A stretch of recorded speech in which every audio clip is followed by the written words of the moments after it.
মার হাতের পাঁচমিশালি ছোটবেলা থেকেই আমার ভীষণ প্রিয়। আর বাড়িতে শীতকালে যে পাঁচমিশালি হয় তাতে মূলো পড়ে, শিম পড়ে, ফুলকপি পড়ে, তাতে পাঁচমিশালির টেস্টটা একদমই অন্যরকম হয়ে যায়। আর আমার সেই পাঁচমিশালিটা খেতে আরও বেশি ভালো লাগে। তো হ্যালো, নমস্কার, welcome to it's by Madhulika, easy and tasty recipes by Madhulika. আমার রান্নাঘরে আপনাদের সকলকে স্বাগত। আজকে আমার রান্নাঘরে হচ্ছে শীতকালের সবজি দিয়ে পাঁচমিশালি, আর সেই রেসিপিটাই শেয়ার করছি আমি আপনাদের সাথে। শীতের সবজি মানেই ফুলকপি। প্রথমে নিয়ে নিয়েছি ফুলকপি, 1 কাপ মতো ফুলকপি নিয়ে নিয়েছি, মাঝারি সাইজের টুকরো করে কেটে নিচ্ছি। শীতকালের পাঁচমিশালিতে মূলো তো পড়বেই, আর এই মূলোর জন্য কিন্তু আমার মনে হয় টেস্টটা একদম অন্যরকম হয়ে যায়। মূলোটাকে ভালো করে ছাড়িয়ে নিয়ে এরকম লম্বা লম্বা স্ট্রিপ করে কেটে নিতে হবে। মূলোটা সিদ্ধ হতে একটু সময় লাগবে, সেই জন্য একটু সরু সরু টুকরো করে কেটে দিলাম। শিমের শিরাটা ফেলে 3 টুকরো করে কেটে নিলাম। আমি আজকে বড় বড় শিম নিয়েছি, পারলে দেশি শিম নেবেন যেগুলো একটু ছোট কচি দেখে, তাহলে কিন্তু টেস্টটা আরও ভালো আসে। আলুটাকে 4 টুকরো করে কেটে নিলাম, নতুন আলু। টমেটো, একটা মাঝারি সাইজের টমেটোকে টুকরো টুকরো করে কেটে নিলাম। চাইলে 4 টুকরো করেও কেটে নিতে পারেন, পুরোটাই সিদ্ধ হয়ে যাবে। শীতকালে টমেটোর টেস্টও অনেক বেড়ে যায়, মিষ্টি মিষ্টি হয়। 1/2 কাপ মটরশুঁটি নিয়ে নিয়েছি, কুমড়ো নিয়ে নিয়েছি 1 কাপ, একটু বড় বড় টুকরো করে কেটে নিয়েছি। এছাড়া বেগুন নিয়ে নিয়েছি বড় বড় টুকরো করে কেটে 1 কাপ। সব সবজি আমি 1 কাপ নিয়েছি। আপনারা চাইলে কিন্তু সবজির পরিমাণটা পছন্দ অনুযায়ী বেশি কম করতে পারেন। সর্ষের তেলের মধ্যে প্রথমেই ফুলকপিটা বেশি আঁচে ভেজে নেব। ফুলকপিটা ভেজে নিলে টেস্টটা অনেক ভালো আসে। তবে যদি আপনারা মনে করেন তেল কম ইউজ করবেন, তাহলে ফুলকপিটা না ভেজেও ইউজ করতে পারেন। শীতকালে ফুলকপি এমনি সুস্বাদু হয়। দিয়ে দেবো শিম। শিমটাকেও আমি একদম কম তেলে হালকা করে ভেজে নিচ্ছি। শিমের রংটা হালকা সবুজ থেকে ডিপ সবুজ যখন হয়ে যাবে তুলে নিতে হবে। খুব সুন্দর একটা গন্ধ বেরোবে এতে। কিন্তু বারবার বলছি, সবজি কিন্তু না ভেজেও রান্না করা যায়। যদি কম তেলে রান্না করতে চান তাহলে কিন্তু সবজিগুলো না ভেজে বানাবেন, সেটাও কিন্তু খেতে যথেষ্টই ভালো লাগে। আলুটাকেও লাল লাল করে ভেজে নিচ্ছি। আলুটা ভেজে নিয়ে আর তুলব না, এর মধ্যে দিয়ে দেবো 5 ফোড়ন। 1/4 চা চামচ 5 ফোড়ন দিয়ে ভেজে নেব যতক্ষণ খুব সুন্দর একটা গন্ধ বেরোবে। তারপরে দিয়ে দেবো মূলোটা যেহেতু সিদ্ধ হতে সময় লাগে, সেই জন্য আমি সব থেকে প্রথমে দিলাম, আর ঢেকে 4 থেকে 5 মিনিট একদম কম আছে মূলোটা আর আলুটা একসাথে রান্না করে নেব। মূলোটা ভাজা ভাজা হয়ে গেলে দিয়ে দেবো টমেটো, কুমড়ো, শিম, ফুলকপি আর মটরশুঁটি। রান্নার সমস্ত উপকরণের লিস্ট রান্নার নিচে ডেসক্রিপশন বক্সে শেয়ার করা থাকবে। আর শেয়ার করা থাকবে কিছু নিরামিষ রান্নার রেসিপির লিঙ্কে ক্লিক করলে রেসিপিগুলো দেখা যায়। দেখে ভালো লাগলে অবশ্যই ট্রাই করবেন, পছন্দ হলে প্লিজ লাইক করবেন ও শেয়ার করবেন। এরপরে দিয়ে দেবো এক এক করে মশলা। আদা বাটা 1/2 চা চামচ, জিরে গুঁড়ো 1/2 চা চামচ, হলুদ গুঁড়ো 1/4 চা চামচ, ধনে গুঁড়ো 1/4 চা চামচ, আর লঙ্কার গুঁড়ো 1/4 চা চামচ। সবজি আর মশলাগুলো একসাথে মেশাতে গিয়ে মনে পড়লো নুন দিতে ভুলে গেছি, তাই 1/2 চা চামচ নুন দিয়ে দেবো। স্বাদ মতো নুন আমি এখানে 1/2 চা চামচ দিলাম। দিয়ে এইবারে মশলাগুলোকে সবজির সাথে খুব ভালো করে মিশিয়ে নিতে হবে।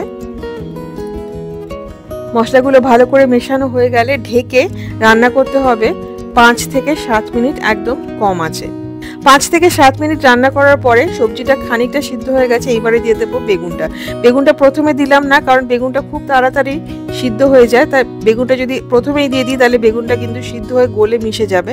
তাই বেগুনটা একটু পরে দেওয়া, যাতে একদম গলে না যায়। বেগুনটাকেও সবজির সাথে ভালো করে মিশিয়ে নিয়ে একদম কম আঁচে রান্না করতে হবে 7 থেকে 8 মিনিট, বা ততক্ষণ যতক্ষণ না সবজি একদম সিদ্ধ হয়ে যায়।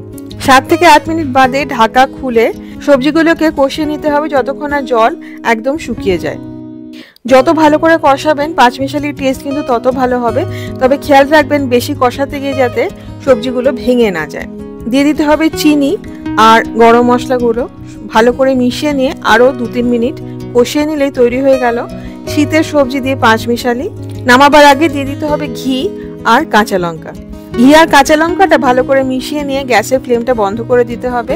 ঢেকে রেখে দিতে হবে 15 মিনিট, স্ট্যান্ডিং টাইম দিতে হবে 15 মিনিট। তারপরে সার্ভ করতে হবে গরম ভাতের সাথে দেবেন 1 টুকরো গন্ধরাজ লেবু। আর কিচ্ছু লাগে না। নিরামিষ দিনে কিন্তু এই রান্নাটা দিয়ে পুরো ভাত খাওয়া হয়ে যাবে। ঠিক এভাবেই ছোট ছোট টিপস আর ট্রিক্স যেগুলো আমি রান্না করতে করতে বললাম, সেগুলো ফলো করে বানিয়ে ফেলুন শীতের সবজি দিয়ে পাঁচমিশালি। শীতে আরেকটা সবজি যেটা প্রচুর পরিমাণে পাওয়া যায় সেটা হচ্ছে শিম, আর যেটা খেতে আমার একদম ভালো লাগে না। কিন্তু একটা রেসিপি আছে যেটা বানালে পুরো ভাতটা আমি সেইটা দিয়ে খেয়ে থাকি, সেটা হচ্ছে শিম বটি বা শিম ভর্তা।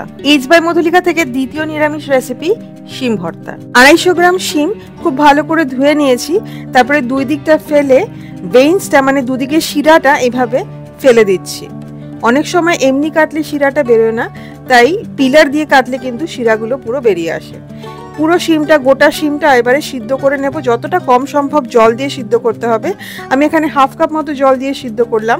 দেখবেন যাতে নিচে লেগে না যায়, আর জলটাও যাতে খুব বেশি না হয়, সব নিউট্রিয়েন্টস কিন্তু জলের সাথেই তাহলে বেরিয়ে যাবে। একটা ভেসেল ওঠা অবধি, একটা সিটি ওঠা অবধি রান্না করে নিলেই হবে। এই শিম বটি করার জন্য যে শিমটা নেবেন সেটা কচি শিম হলে তো ভালো হয়ই, কিন্তু দানাওয়ালা শিম হলে আরও ভালো হয়।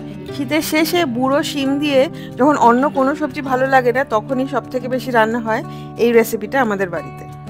শিমগুলো কিন্তু একদম সিদ্ধ হয়ে গেছে। একটা বাটিতে বার করে শিমটাকে ঠান্ডা করে নিতে হবে। ঠান্ডা হয়ে গেলে এভাবে চটকে মেখে নিতে হবে। বীজগুলো ভাঙবে না, আর শিমের যে বাইরের পোর্শনটা সেটা চটকে যাবে। যদি কোনো শিরা থাকে এর মধ্যে তাহলে তুলে ফেলে দিতে হবে। এবারে শিমটাকে কষিয়ে নিতে হবে। তার জন্য কড়াইতে 1 টেবিল চামচ সর্ষের তেল গরম করে নিতে হবে। ফোড়নে দিয়ে দিতে হবে একটা শুকনো লঙ্কা আর 1/4 চা চামচ কালো জিরে। খুব সুন্দর করে ভেজে নিতে হবে যতক্ষণ না সুন্দর গন্ধ বেরোয়।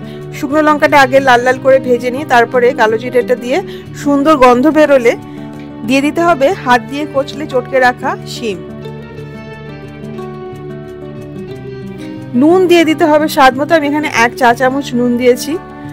কাঁচা লঙ্কা কুচি 2 থেকে 3টে, যে যেরকম ঝাল খায় সেই মতো দিতে হবে। দিয়ে 5 থেকে 6 মিনিট মাঝারি আঁচে ভেজে নিতে হবে শিমটাকে। ঢাকা দিয়ে ভাজবেন না, খোলাই ভাজবেন, নালে কিন্তু শিমের রংটা নষ্ট হয়ে যাবে। শিমটা যতক্ষণ ভাজা হচ্ছে একটা পেস্ট বানিয়ে নেওয়া যাক। তার জন্য নিয়ে নিতে হবে 1 থেকে 2 কাঁচা লঙ্কা, 3/4 কাপ কোরানো নারকেল, হাফ চা চামচ সাদা সর্ষে আর হাফ চা চামচ হলুদ সর্ষে আমি বেটে নিয়েছিলাম, সেটা দিয়ে দেব। যদি ঝাঁঝ বেশি ভালো লাগে তাহলে কালো সর্ষের পরিমাণটা বাড়িয়ে দিতে হবে। এবারে সর্ষে বাটার সাথে নারকেল আর কাঁচা লঙ্কাটা একদম মিহি করে বেটে নিতে হবে। যত মিহি করে বাটবেন রান্নার কিন্তু স্বাদ ততটাই ভালো হবে। এই সর্ষে নারকেল বাটা থেকে 1.5 টেবিল চামচ আমি শিমের মিশ্রণের মধ্যে দিয়ে দেব। খুব ভালো করে মিশিয়ে নিতে হবে এটা।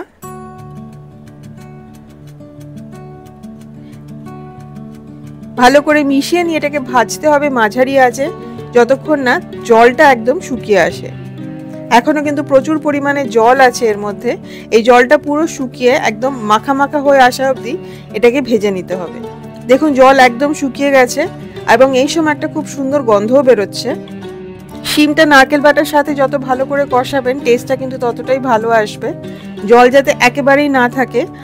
চিনি দিয়ে দেবো 1/4 চা চামচ। অনেকেই চিনি দেন না, সেটাও কিন্তু খেতে বেশ ভালোই লাগে।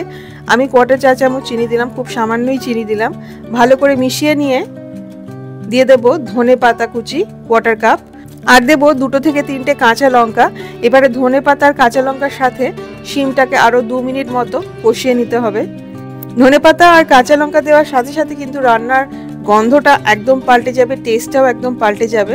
ভালো করে কষিয়ে নিয়ে গ্যাসটা বন্ধ করে দিয়ে দেব 1 চা চামচ সর্ষের তেল। ঢেকে রেখে দিতে হবে 10 থেকে 15 মিনিট। সার্ভ করার আগে সার্ভ করবেন গরম ভাতের সাথে। গরম ভাতের সাথেই এটা খেতে সব থেকে বেশি ভালো লাগে। রেসিপিটা ঠিক এইভাবে কিন্তু অবশ্যই ট্রাই করবেন। আমাকে কমেন্ট করে জানাবেন কেমন লাগলো। আশা করি আপনাদের ভীষণ ভালো লাগবে। ইটস বাই মধুলিকা অবশ্যই সাবস্ক্রাইব করবেন। সাবস্ক্রাইব করার সময় বেল আইকনটি প্রেস করলে আমি যখনই কোনো রেসিপি পোস্ট করব প্রথম নোটিফিকেশন আপনার কাছেই যাবে। খুব ভালো থাকবেন, ভালো ভালো রান্না করবেন। দেখা হচ্ছে খুব শিগগিরই একটি নতুন রেসিপির সাথে। Happy cooking. Thank you.